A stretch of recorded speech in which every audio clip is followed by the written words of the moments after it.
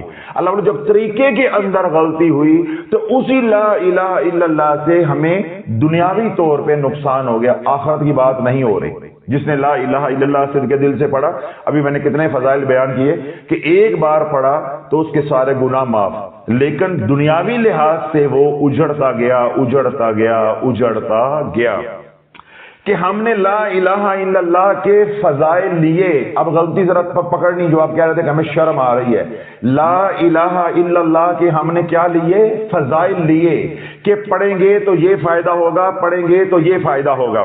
ہم نے کیا لیے، فضائل لیے اللہ کے نبی علیہ الصلوۃ والسلام سے، پھر اللہ کے نبی علیہ الصلوۃ والسلام سے سینہ بسینہ مولویوں کے پاس، پیروں کے پاس یہ فضائل آئے، عاملین کے پاس آئے، کتابوں رسالوں میں آئے، ہم نے پڑھے یا سنے کہ یہ پڑھیں گے تو یہ ہوگا، یہ پڑھیں گے تو یہ ہوگا۔ ہم نے کبھی نہ پوچھا کہ پڑھنا کیسے، ہم نے یہ نہ پوچھا کہ پڑھنا کیسے ہے، کہ پڑھنے کی بھی کوئی شرائط ہوں گی۔ ہم نے صرف یہ سنا کہ یہ پڑھیں گے تو جنت مل جائے گی، یہ پڑھیں گے تو گناہ معاف ہو جائیں گے، یہ پڑھیں گے تو جہنم سے خلاصی ہو جائے گی، یہ پڑھیں گے تو ایک غلام آزاد کرنے کا ثواب ہوگا۔ ہم نے یہ فضائل سنے، ہم نے یہ نہیں سمجھا کہ پڑھنا کیسے ہے۔ اب پیچھے آئیں اگر آپ کو بات نہیں سمجھ آ رہی۔ رب کیا فرماتا ہے، وَأَقِيمُوا الصَّلَاةَ وَآتُوا الزَّكَاةَ وَأَقْرِضُوا اللَّهَ قَرْضًا حَسَنًا۔ اب اس آیت مبارکہ کے اندر اللہ رب العزت جو ہے دو باتوں کا حکم دے رہا ہے، نماز اور زکوٰۃ، دو باتوں کا حکم ہے نا۔ اب میں قرآن پڑھوں، میں قرآن کسی عالم سے، کسی پیر سے سنوں، یا کوئی عالم یا کوئی پیر مجھے یہ کہے کہ نماز پڑھنے کا یہ ثواب ہے، نماز پڑھنے کا یہ ثواب ہے، نماز پڑھنے کا یہ ثواب، جاگتے رہیے گا، نماز پڑھنے کا یہ ثواب ہے، نماز کے یہ فضائل ہیں، یہ فضائل ہیں۔ اللہ کا حکم ہے وَأَقِيمُوا الصَّلَاةَ وَآتُوا الزَّكَاةَ وَأَقْرِضُوا اللَّهَ قَرْضًا حَسَنًا۔ میں گھر آؤں اور آ کے نماز پڑھنی شروع کر دوں، میں گھر آؤں تو میں آ کے نماز پڑھنی شروع کر دوں۔ اب جب میں پڑھوں تو میں پڑھوں اپنے طریقے سے، تو کیا وہ نماز ہو جائے گی؟ وہ نماز ہو جائے گی۔ اب یہ بات آپ کو فوراً سمجھ آ گئی ہے کہ جب حکم اللہ کا لیا ہے، فضائل حضور علیہ الصلوۃ والسلام نے، اجر و ثواب حضور علیہ الصلوۃ والسلام نے بھی بیان کیا ہے، تو طریقہ بھی حضور علیہ الصلوۃ والسلام سے لینا پڑے گا، تب نماز ہوگی۔ یہ نہیں ہو سکتا کہ حکم اللہ کا ہو، فضائل حضور علیہ الصلوۃ والسلام سے لے لیں اور طریقہ اپنا ہو، وہ عبادت نہیں ہوگی، وہ اللہ قبول نہیں کرے گا۔ ہر نماز کا رکن جو ہے وہ عین اسی طرح ادا کرنا پڑے گا جس طرح حضور علیہ الصلوۃ والسلام نے ادا کر کے دکھایا ہے۔ اس لیے سرکار علیہ الصلوۃ والسلام نے ارشاد فرمایا کہ نماز ویسے پڑھو جیسے مجھے نماز پڑھتا دیکھتے ہو۔ سمجھ آ گئی؟ تو نماز کیا ہے؟ سب سے بڑا ذکر۔ نماز کیا ہے؟ سب سے بڑا ذکر، وَلَا ذِكْرُ اللَّهِ اکبر، سب سے بڑا ذکر نماز ہے۔ تو نماز پڑھنے کا طریقہ کہاں سے ملا؟ در مصطفیٰ سے۔ نماز کا حکم اللہ نے دیا، حکم پہنچایا کس نے؟ در مصطفیٰ نے۔ حکم بھی ملا در مصطفیٰ سے، طریقہ بھی ملا در مصطفیٰ سے، لا الہ الا اللہ بھی ملا در مصطفیٰ سے، لا الہ الا اللہ کے فضائل بھی ملے در مصطفیٰ سے۔ اب لا الہ الا اللہ پڑھنا کیسے سے، طریقہ کیسے ہے، یہ کسی نے نہیں پوچھا، یہ کسی نے نہیں پوچھا۔ بس انہوں نے کہا چلتے پھرتے لا الہ الا اللہ پڑھی جاؤ، بس جی چلتے پھرتے ہی لا الہ الا اللہ پڑھو، بڑا ثواب ہوتا ہے۔ نماز پڑھنے کا کوئی طریقہ ہے؟ وہ لیا ہم نے۔ نماز سے پہلے کی شرائط ہے وضو، پھر وضو کا طریقہ ہے وہ ہم نے لیا کملی والے سے۔ تو ذکر کا بھی طریقہ ہے، ذکر کا بھی طریقہ ہے، صرف ہم نے ذکر اور ذکر کے فضائل نہیں لینے، نماز اور نماز کے فضائل نہیں لینے، ہم نے کملی والے سے طریقہ بھی لینا ہے۔ جب یہ مکمل پیکج لیں گے تو نماز سے آج تک کسی کو نقصان ہوا ہے؟ قیامت تک وہ پڑھتا رہے نماز سے نقصان نہیں ہوگا، بلکہ نماز چھوڑے گا تو نقصان ہوگا۔ نماز چھوڑے گا، پڑھنے والا ہے تو وہ نماز پڑھنا خدا نہ خاصا چھوڑ دیتا ہے تو اس کو نقصان ہوگا۔ اور ہم نے کیا کیا؟ ذکر لیا، اللہ کا حکم لیا، ذکر کے فضائل لیے، طریقہ نہ لیا کہ کرنا کیسے ہے، اور نہ اہل ذکر سے پوچھا، اہل علم سے پوچھا جو اس طرح کے مسافر ہیں، جو اس کام کے ماہر ہیں، نہ ان سے پوچھا، بس حکم سنا، فضائل سنے، اپنے طریقے سے پڑھنا شروع کر دیا. تو اللہ والو فقیر یہی امت کو بات سمجھا رہا ہے کہ میرا تیرا طریقہ نہ محفوظ ہے نہ مقبول ہے. نہیں سمجھ آئی؟ لگتا ہے یا شرم آ رہی زیادہ تو یا نیند آ رہی ہے. تیرا میرا طریقہ نہ محفوظ ہے اور نہ مقبول ہے. کبھی یہ قبول ہو جائے گا، کبھی محفوظ ہوگا، کبھی نفع ہو جائے گا اور کبھی نقصان ہو جائے گا.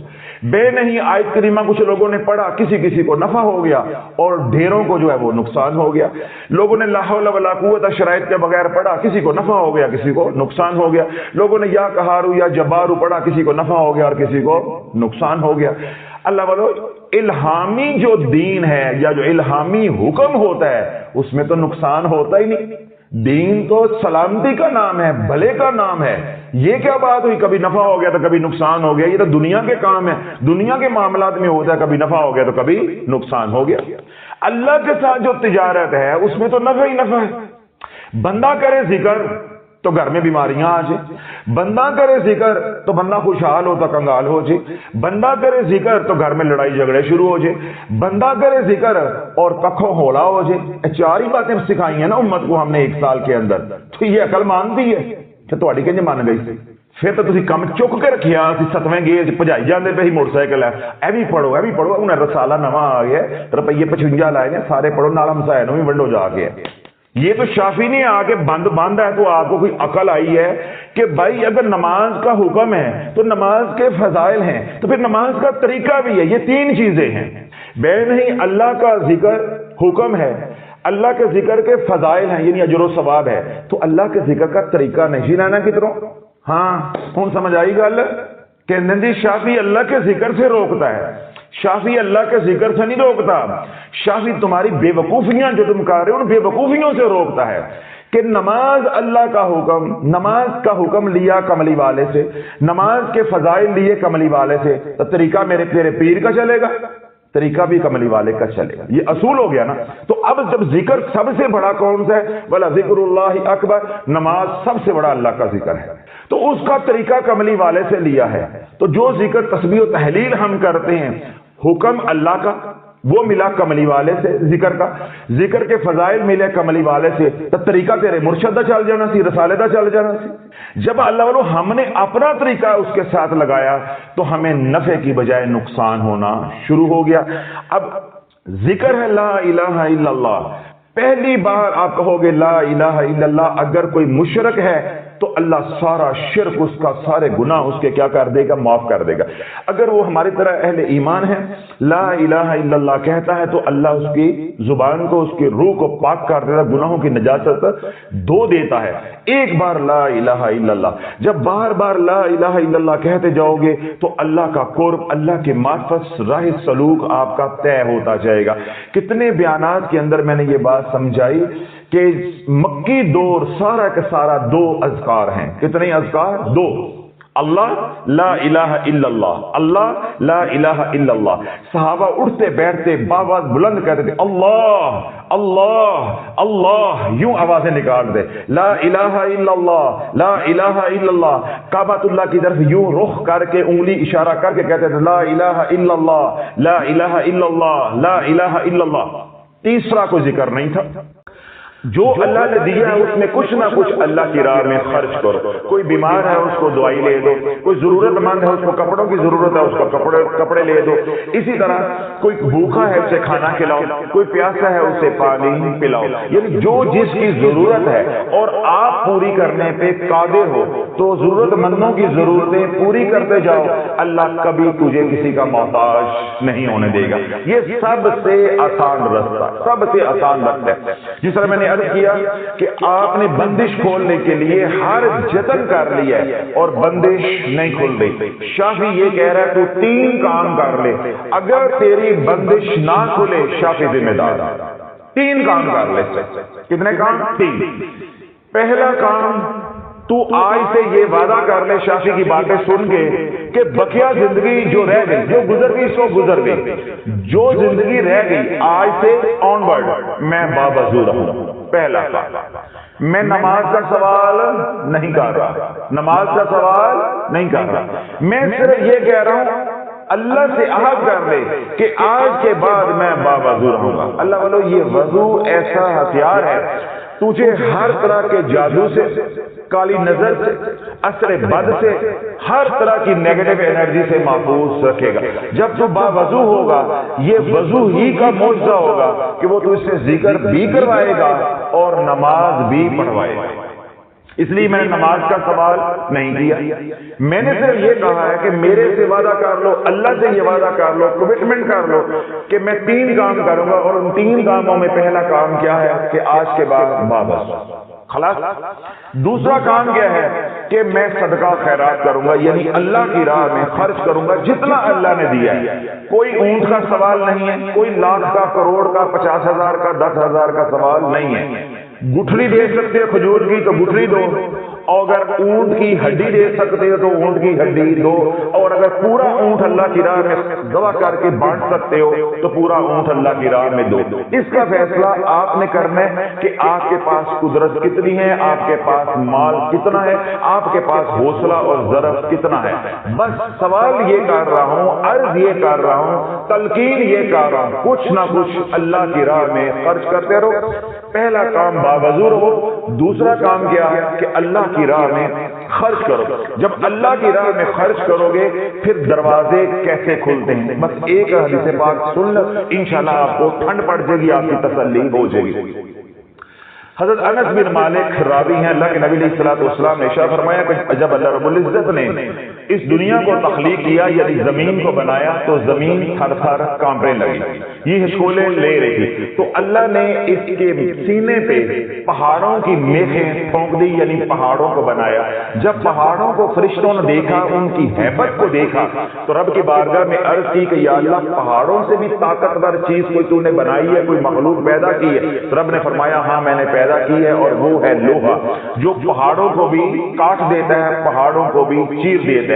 فرشتوں نے عرض کی کہ یا اللہ، لوہے سے بھی طاقتور کوئی مخلوق پیدا کی ہے، کوئی چیز بنائی ہے؟ رب نے فرمایا ہاں، وہ آگ ہے جو لوہے کو بھی پگھلا دیتی ہے۔ فرشتوں نے عرض کی کہ یا اللہ، آگ سے بھی طاقتور کوئی مخلوق پیدا کی ہے، کوئی چیز پیدا کی ہے؟ رب نے فرمایا ہاں، وہ ہے پانی جو آگ کو بھی بجھا دیتا ہے۔ فرشتوں نے عرض کی کہ یا اللہ، پانی سے بھی کوئی طاقتور مخلوق یا چیز تو نے پیدا کی ہے؟ رب نے فرمایا ہاں، وہ ہے ہوا جو پانی کو بھی لے اڑتی ہے۔ فرشتوں نے عرض کی کہ یا اللہ، ہوا سے بھی کوئی طاقتور مخلوق یا چیز تو نے پیدا کی ہے؟ رب نے فرمایا ہاں، وہ ہے صدقہ کہ دائیں ہاتھ سے دیا جائے، بائیں ہاتھ کو علم نہ ہو۔ اس صدقے کے اندر اتنی طاقت ہے کہ یہ سارے گناہوں کو معاف کروا دیتا ہے، سارے گناہوں کو معاف کروا دیتا ہے۔ اللہ جب گناہ معاف ہو جائیں گے تو جس گناہ سے جو سی بندش لگی ہے وہ بندش کھل دی جائے گی۔ اب ہم نے تو گناہ ہی اتنے کیے ہیں، اب ہمیں کیا معلوم کہ بیٹی کے رشتے کیوں بند گئے؟ ہمیں کیا معلوم؟ ہم نے گناہ ہی اتنے کیے، ہمیں کیا معلوم کہ میرا رزق کیوں بند گیا؟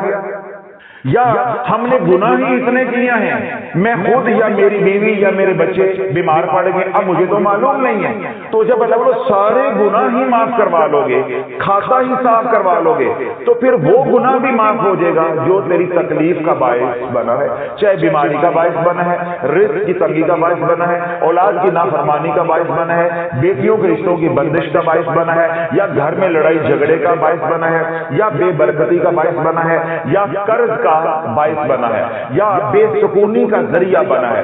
کوئی بھی گناہ جو تیری بندش کی وجہ بنا ہے، جب سارے گناہ معاف ہو جائیں گے تو وہ والا گناہ بھی تو ظاہر معاف ہو جائے گا۔ جب وہ گناہ معاف ہو جائے گا تو پھر تنگی کے دروازے کھل جائیں گے۔ جو دروازے بند ہوئے ہیں تنگی والے، اللہ کھول کے کشادگی والے دروازے لگا دے گا، جن کے دروازے کشادہ اللہ کر دے گا۔ مجھے بتاؤ، یہ آسان طریقہ ہے یا ساری رات پڑھ پڑھ کے مر جانا اور بعد میں آپ خود بھی برباد ہو جانا اور اپنی نسلوں کو بھی رجت میں شکار کر کے قبر میں اتر جانا؟ وہ رستہ آسان ہے؟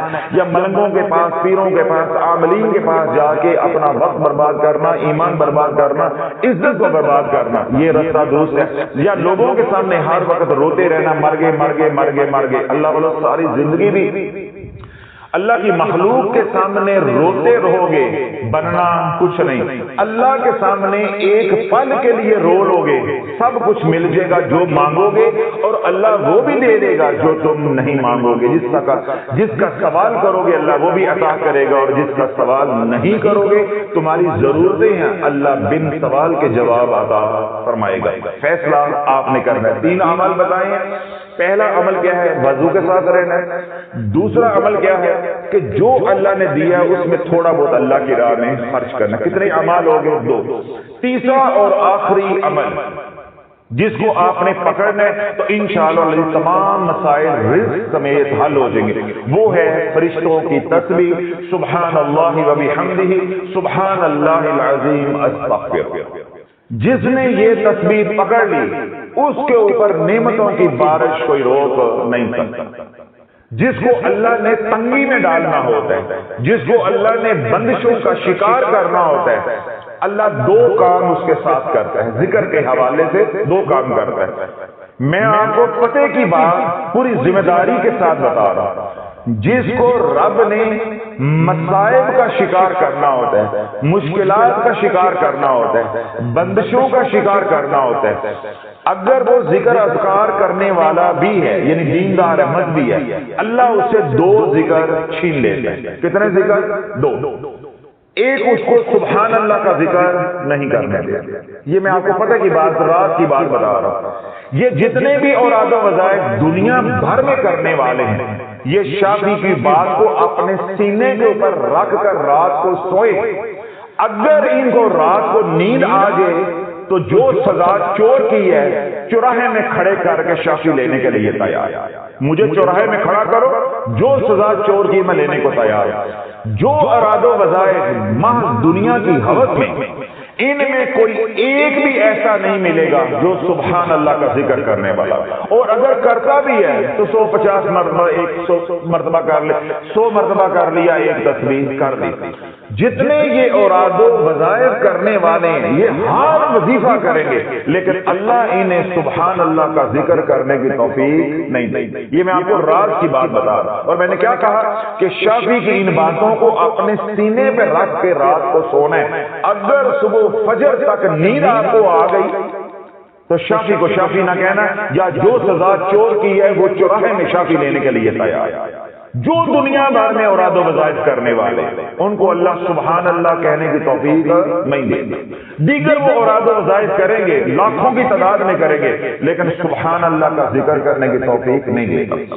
دوسرا اللہ ذکر کون سا چھینتا ہے یا جس کے کرنے کی اللہ توفیق نہیں دیتا، وہ ہے استغفر اللہ، استغفر اللہ، استغفر اللہ، یعنی اللہ استغفار کی توفیق نہیں دیتا۔ یہ 2 اذکار چھینے، اور تیسرا ذکر اس کے محبوب کا ہے، اللہ درود پڑھنے نہیں دیتا۔ جب ہم نے یہ رات امت کے اوپر کھولا کہ ان گھروں کے اندر جاؤ جو دن رات وظائف کر رہے ہیں، اگر تمہیں وہاں سے استغفار مل جائے شافعی ذمہ دار، وہاں سے تمہیں درود پاک مل جائے شافعی ذمہ دار ہے۔ تو جب امت نے میرے کہنے پہ، میرے ترغیب دینے پہ تحقیق کی تو ان کی آنکھیں کھلی، حضرت صاحب ہر وظیفہ ہے، ہر وظیفہ ہے، مگر استغفار نہیں ہے، درود پاک نہیں ہے۔ تو آج میں آپ کو تحقیق کے لیے بھی کام دے رہا ہوں اور رات کی بات بھی بتا رہا ہوں۔ اگر اپنے مسائل حل کرنا چاہتے ہو، سبحان اللہ کا ذکر اور استغفار کا ذکر، اس کو پکڑ لو، اس کو پکڑ لو، اور جو سبحان اللہ کا ذکر کرتا ہے اللہ اس کو الحمدللہ کہنے کی بھی توفیق دیتا ہے، اللہ اکبر کہنے کی بھی توفیق دیتا ہے، لا الہ الا اللہ کہنے کی بھی توفیق دیتا ہے، یعنی وہ پھر ہر طرح کا ذکر کرنا شروع ہو جاتا ہے۔ کیوں؟ جس نے سبحان اللہ کا ذکر پکڑ لیا اس کے اندر الحمدللہ کا ذکر بھی آئے گا، اس کے اندر اللہ اکبر کا ذکر بھی آئے گا، اس کے اندر لا الہ الا اللہ کا ذکر بھی آئے گا، یا دیگر اذکار ہیں وہ بھی آئیں گے۔ کیوں؟ جو رب کی پاکی بیان کرنے پہ لگ جاتا ہے پھر اللہ اس کو گناہوں سے پاک کرنے میں لگ جاتا ہے۔ اگر یہ چاہتے ہو کہ اللہ مجھے تمام علائشوں سے، نجاستوں سے، آلودگی کسی بھی طرح کی اس سے پاک کر دے تو رب کی پاکی بیان کرنا شروع کر دو، تو اللہ تمہیں ہر طرح کی علائشوں سے پاک کر دے گا۔ تو میں نے کیا عرض کی ہے کہ جتنے بھی اوراد و وظائف کرنے والے لوگ ہوں گے ان کے ہاں آپ کو سبحان اللہ کا ذکر نہیں ملے گا، اگر ملے گا بھی تو معمولی، استغفار کا ذکر نہیں ملے گا، ملے گا تو معمولی ایک تسبیح بس. اور اسی طرح ان کے ہاں آپ کو درود پاک نہیں ملے گا. عرض یہ کرنا چاہ رہا ہوں، اگر اپنے مسائل کا حل چاہتے ہو تو سبحان اللہ کا ذکر پکڑ لو، اور سبحان اللہ کا ذکر جو اللہ کے نبی نے تلقین فرمایا ہے اس طریقے کے ساتھ کرو. یعنی تسبیح ملائکہ پڑھو سبحان اللہ و بحمدہ سبحان اللہ العظیم استغفر اللہ. یہ اتنا جامع اور اتنا کامل ذکر ہے کہ الگ الگ وظائف کرنے کی ضرورت نہیں. اس کے اندر سب کچھ آ جائے، سب کچھ آ جائے. جب آپ نے یہ ذکر پکڑ لیا تو اللہ کے نبی علیہ السلام کا ارشاد پاک کیا ہے کہ تو تسبیح ملائکہ کیوں نہیں کرتا؟ عربی نے جب آ کے دنیا کا سوال کیا، عبداللہ بن عمر اس کے راوی ہیں، تو حضور علیہ السلام نے کیا بات ارشاد فرمائی؟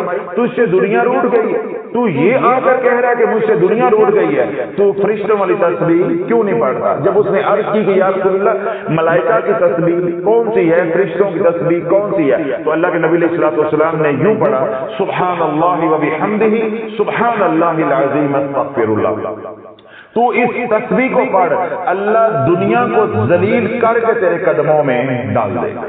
اللہ والو ان سے مخاطب ہوں جو دنیا کے لیے ذلیل ہو رہے ہیں، رشتوں کے لیے ذلیل ہو رہے ہیں، قرض اتارنا ہے اس کے لیے ذلیل ہو رہے ہیں، صحت چاہتے ہیں، شفا چاہتے ہیں، اس کے لیے ذلیل ہو رہے ہیں، اور ان کے دنیا کے کام اٹکے ہوئے ہیں ان کے لیے ذلیل ہو رہے ہیں. جو دنیا کے لیے ذلیل ہو رہے ہیں، اللہ کے نبی کے فرمان پہ عمل کر لو، اللہ دنیا کو ذلیل کر کے تیرے قدموں میں ڈال دے گا. اور وہ فرمان کیا ہے کہ تم پڑھا کرو سبحان اللہ وبحمدہ سبحان اللہ العظیم استغفر. استغفار کو اپنے اوپر لازم کر لو. اللہ کے نبی علیہ السلام کا ارشاد پاک ہے کہ اللہ تمہیں 3 انعامات دے گا. کتنے انعامات؟ 3. پہلا انعام کیا ملے گا کہ اللہ تنگی میں سے آسانی کے راستے نکالے گا. بندش ہے کھل جائے گی، رکاوٹیں ہیں ختم ہو جائے گی. دوسرا کیا ہے؟ اللہ ہر طرح کے غم سے تجھے آزاد کر دے. 2 انعام. تیسرا اور آخری انعام کیا ہے کہ اللہ تجھے وہاں سے رزق دے گا کہ تیرا گمان بھی وہاں نہیں جاتا. رزق سے مراد صرف مال نہیں ہے، رزق سے مراد صرف پیسہ نہیں ہے. ہر وہ نعمت جو اللہ رب العزت نے جنوں انس کے لیے تخلیق کی ہے وہ تجھے ملے گی. رزق کے مراد نعمتیں ہیں، جو بھی تو مانگے گا وہ ملے گا اگر تو اپنے اوپر استغفار کو لازم کر لیتا. اسی طرح تو سبحان اللہ کا ذکر سبحان اللہ وبحمدہ سبحان اللہ العظیم یہ ذکر اپنے اوپر لازم کر لیتا ہے، اللہ تجھے عزتیں دے گا. کیوں؟ اللہ تجھے گناہوں سے پاک کرتا جائے گا اور اپنے قریب کرتا جائے گا. اللہ کا قرب، اللہ کی معرفت، اللہ کی محبت اور حضور علیہ السلام کی غلامی چاہتے ہو تو اللہ والوں 3 کا پیکج دیا ہے. ان 3 باتوں کو پکڑ لو. چوتھی بات کی آپ کو ضرورت نہیں ہے. پہلا کام کیا ہے؟ باوضو رہنا ہے. آج کے بعد باوضو، جب وضو ٹوٹ جائے دوبارہ وضو کر لو. دوسرا کام کیا ہے؟ تھوڑا بہت اللہ کی راہ میں خرچ کرتے رہو. روزانہ کی ترتیب بنا لو، چاہے میں روپیہ خرچ کروں، چاہے 10 روپے خرچ کروں، 1000 روپیہ خرچ کروں، میں نے روزانہ کچھ نہ کچھ اللہ کی راہ میں خرچ کرنا ہے اور دکھیوں تک پہنچانا ہے. جو سائل ہیں، جو سوالی ہیں، یا وہ جو سوال نہیں کرتے، سفید پوش ہے، ان کی ضرورتیں پوری کرنی. 2 کام ہو گئے. تیسرا کیا ہے؟ چلتے پھرتے اٹھتے بیٹھتے پاکی نپاکی کوئی قید نہیں ہے اور کوئی سزا نہیں ہے. سبحان اللہ وبحمدہ سبحان اللہ العظیم استغفر اللہ. جب اللہ کے نبی علیہ السلام نے یہ ذکر عربی کو تلقین کیا، عبداللہ بن عمر فرماتے ہیں کہ چند ہفتوں کے بعد وہ عربی بارگاہ رسالت میں حاضر ہوا اور آ کر عرض کرنے لگا کہ یا رسول اللہ جو عمل آپ نے مجھے بتایا کہ پڑھا کر سبحان اللہ وبحمدہ سبحان اللہ العظیم استغفر اللہ، میں نے آپ کے حکم کی تعمیل کی، اللہ نے مجھے اتنا رزق دیا ہے، اب مجھے سمجھ نہیں آتی رکھوں تو کہاں رکھنے کی جگہ نہیں ہے. میں بھی استفادہ کر رہا ہوں، میں بھی نفع اٹھا رہا ہوں، میرے اہل و عیال بھی نفع اٹھا رہے ہیں، میرے دوست احباب رشتہ دار ہمسائے بھی میرے مال سے نفع اٹھا رہے ہیں. اللہ نے مجھے اتنا رزق دے دیا. اگر اللہ والو یہ چاہتے ہو کہ میں ہمیشہ دینے والا رہوں، یعنی اللہ مجھے یہ دایاں ہاتھ دے، اوپر والا ہاتھ دے کہ میں ہمیشہ بانٹنے والا رہوں، تو 3 اعمال کا پیکج دیا ہے. یہ 3 اعمال کر لو، اس کے ساتھ کوئی اور عمل، کوئی اور ورد وظیفہ وظیفہ نہیں کرنا، کوئی اور عمل، کوئی اور ورد وظیفہ، کوئی اور سورت، کوئی اور آیت اس کے ساتھ پڑھو گے، یہ پیکج کی حیت بدل جائے گی، اس پیکج کی شکل بدل جائے گی۔ جب شکل بدل جائے گی پھر نفع ہونے والا نہیں ہے، پھر یقینی نفع ہونے والا نہیں۔ جس طرح سمجھایا ہے اسی طرح چلو کہ باوضو رہو، صدقہ کرتے رہو اور یہ تسبیح دن رات کرتے رہو۔ 3 سے 5 منٹ لگتے ہیں، آپ 100 بار پڑھ لو۔ کچھ بیٹھ کر پڑھو، فجر کے وقت جو برکت کا وقت ہوتا ہے فجر کی نماز کے بعد پڑھو، سنتوں اور فرضوں کے درمیان میں پڑھو۔ اسی طرح صبح اپنے کاروبار پہ جا رہے ہو، دفتر میں جا رہے ہو، پڑھتے ہوئے جاؤ، اپنی دکان کی جگہ پہ، دفتر کی جگہ پہ کوئی صنعت ہے اپنی صنعت میں جا کر پڑھو، ٹھیک ہے۔ اسی طرح آپ کا کوئی بھی روزگار ہے، کوئی بھی ذریعہ معاش ہے، وہاں اس تسبیح کو کرتے رہو۔ پھر آ رہے ہو تب بھی پڑھو، تو جا رہے ہو تو تب بھی پڑھو۔ اسی طرح رات سونے سے پہلے کم از کم 100 بار 200 بار بیٹھ کر یکسو ہو کر پڑھو۔ باقی سارا دن کوئی تسبیح پکڑنے کی ضرورت نہیں ہے، کوئی گننے کی ضرورت نہیں ہے، صرف اللہ سے توفیق مانگنے کی ضرورت ہے کہ یا اللہ یہ ذکر تو مجھے کسی طرح عطا کر، یہ ذکر تو مجھے کسی طرح عطا کر دے۔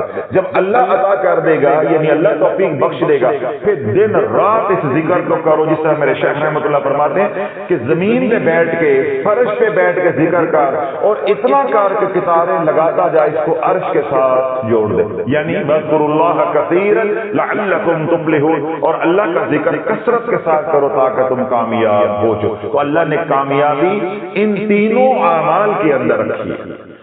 وضو بھی کامیابی کی ضمانت ہے، صدقہ بھی کامیابی کی ضمانت ہے، اور اللہ کا ذکر جو میں نے تسبیح بتائی ہے یہ بھی کامیابی کی ضمانت ہے۔ یہ 3 اعمال کرنے ہیں، اس کے علاوہ اور عمل کوئی نہیں کرنا۔ باقی جو بنیادی اعمال ہیں حفاظت کے، جو پیکج ہے اسلامیہ قادریہ شافیہ کا جو ہر بیان میں بتاتا ہوں وہ معمول کے مطابق چلتا رہے گا۔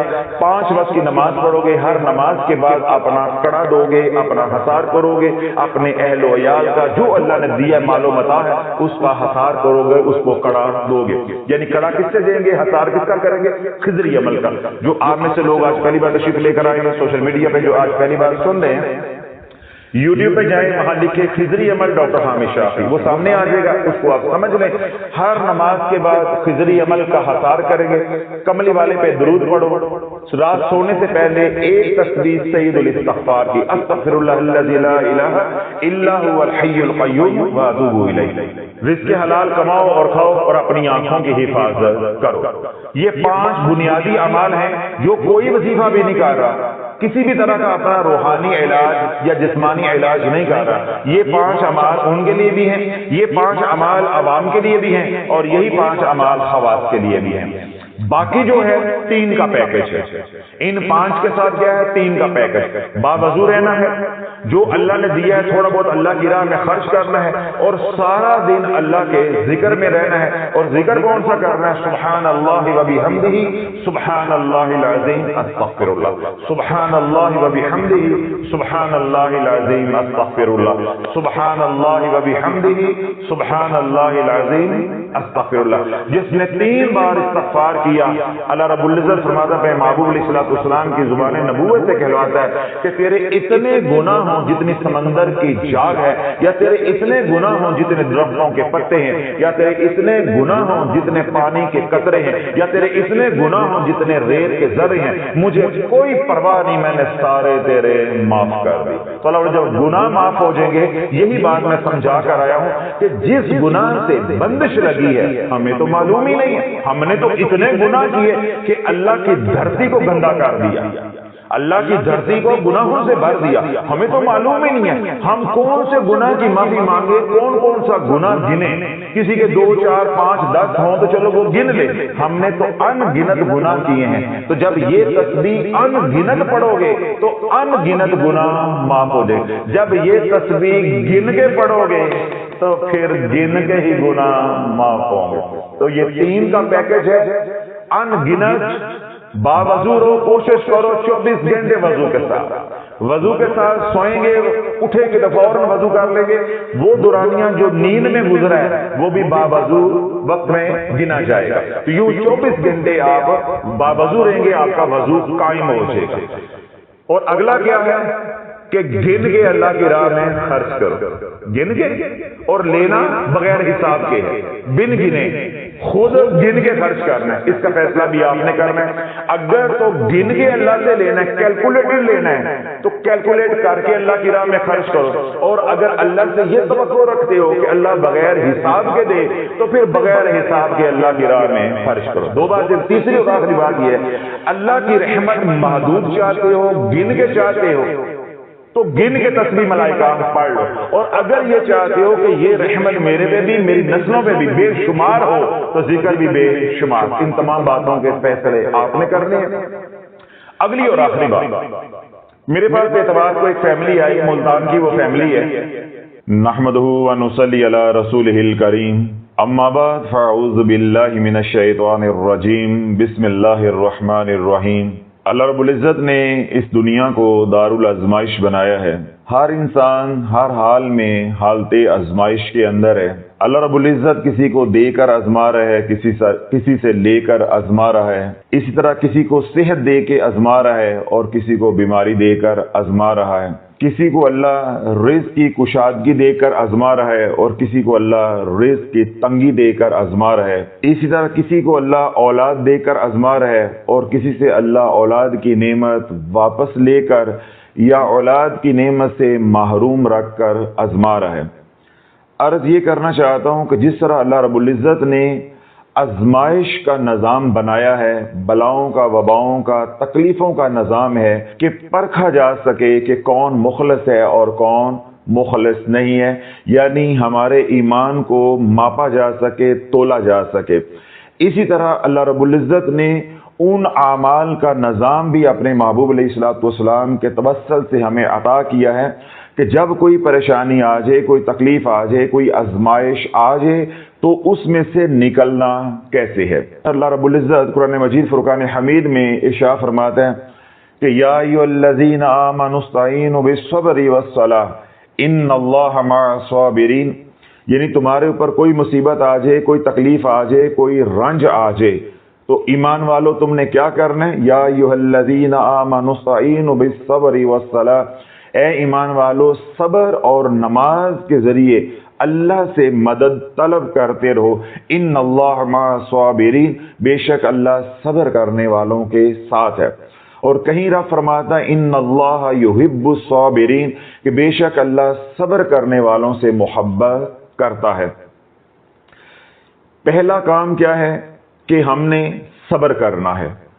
دوسرا کام کیا ہے کہ صلاۃ التوبہ، صلاۃ الحاجت کا اہتمام کرنا ہے۔ کسی طرح کی بھی کوئی پریشانی آ جائے تو پہلے تو یہ دو اعمال کرنے ہیں جن کا حکم اللہ رب العزت نے قرآن مجید فرقان حمید میں دیا ہے۔ ان دو اعمال کے ذریعے اللہ سے مدد طلب کرنی ہے کہ یا اللہ جن حالات کے اندر میں پکڑا ہوں یا جکڑا ہوں تو میرے لیے آسانی والا معاملہ فرما دے۔ جب صبر اور نماز کے ذریعے دعا کرتے رہیں گے تو انشاءاللہ العزیز اللہ کا وعدہ ہے کہ مدد آ کر رہے گی۔ جن حالات کے اندر ہم ہیں ان حالات سے اللہ نکال کر دکھائے گا۔ بے شک ناکامی کے حالات ہیں، اللہ قادر ہے ناکامی میں سے کامیابی کو نکال کر دکھائے گا۔ اس طرح حالات ذلت والے ہیں تو اللہ ذلت میں سے عزت نکال کر دکھائے گا۔ شرط یہ ہے کہ جو طریقہ اللہ نے بتایا ہم اس طریقے پر رہیں، یہ نہیں کہ ہم ملنگوں کے پاس درگاہوں پہ چلے جائیں، الٹا سیدھا تویز دھاگا جو ہے وہ شروع کر دیں، یا پھر گھر بیٹھے ہی واویلا شروع کریں، اللہ کی شکایتیں لگانا شروع کر دیں۔ جتنا واویلا کرو گے، جتنی بھاگ دوڑ غلط رستوں پہ کرو گے، اتنی آزمائش یا اتنی اللہ کی پکڑ لمبی ہوتی جائے گی، یعنی اس کا دورانیہ بڑھتا جائے گا۔ گھر بیٹھے جتنا صبر شکر کریں گے اور اللہ سے مدد بھی مانگیں گے، اعمال کے ذریعے یعنی نماز کے ذریعے، صبر کے ذریعے، دعا کے ذریعے، صدقے کے ذریعے اللہ سے مدد بھی مانگتے رہیں گے تو انشاءاللہ اللہ رب العزت جو ہے وہ راہیں سلجھائے گا، اللہ ہدایت عطا فرمائے گا۔ جہاں ہماری بگڑی بننی ہے یا ہمیں شفا ملنی ہے یا ہماری جھولی میں خیر ڈلنی ہے، اللہ ان رستوں کو آسان کر دے گا، اللہ ان رستوں پہ ہمیں چلائے گا، تو یوں ہم آسانی سے آزمائش میں سے نکل جائیں گے۔ جب بے صبری کا مظاہرہ کیا جاتا ہے یا ان رستوں پہ چلنے کی کوشش کی جاتی ہے یا چلا جاتا ہے جو رستے اللہ کو پسند نہیں ہیں، تو پھر کیا ہوتا ہے کہ وہ آزمائش یا وہ پکڑ پھر لمبی ہوتی جاتی ہے، یعنی اس کا دورانیہ لمبا ہوتا جاتا ہے، اللہ کی مدد و نصرت نہیں آتی۔ جبکہ رب نے کیا وعدہ کیا ہے، فَإِنَّ مَعَ الْعُسْرِ يُسْرًا إِنَّ مَعَ الْعُسْرِ يُسْرًا، کہ بے شک تنگی کے ساتھ آسانی ہے، بے شک تنگی کے ساتھ آسانی ہے۔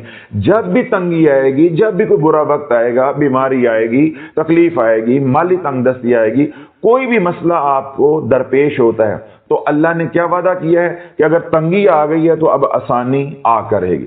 بلکہ اللہ رب العزت نے ایک ہی بات کو 2 بار دہرایا ہے، ایک ہی بات کو 2 بار دہرایا ہے، فَإِنَّ مَعَ الْعُسْرِ يُسْرًا إِنَّ مَعَ الْعُسْرِ يُسْرًا۔ تو علماء یہ فرماتے ہیں، مشائخ یہ فرماتے ہیں کہ اللہ رب العزت کی رحمت غضب کے اوپر غالب ہے، اللہ رب العزت کی عطا اس کی پکڑ کے اوپر غالب ہے۔ تو اللہ رب العزت اگر ایک تنگی دے گا پھر 2 آسانیاں بھی دے گا، اگر ایک دکھ دے گا تو 2 خوشیاں بھی دے گا، 2 سکھ بھی دے گا۔ شرط کیا ہے کہ جو دکھ اللہ نے دیا ہے اس کے اندر صبر کر لیں۔ عرض یہ کرنا چاہتا ہوں، اگر تو آپ ہیں بیمار، یعنی بیماری کے ذریعے اللہ رب العزت آپ کو آزما رہا ہے، تو آپ نے کیا کام کرنا ہے؟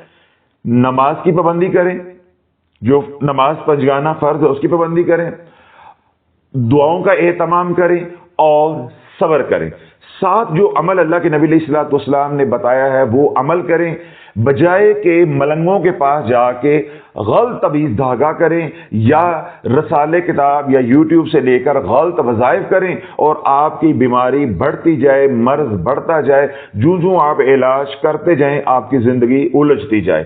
تو وہ طریقہ ہم نے اختیار کرنا ہے اسباب کے درجے میں بھی، تدبیر کے درجے میں بھی، جو اللہ کے نبی علیہ الصلوۃ والسلام نے اپنی امت کو تلقین فرمایا ہے۔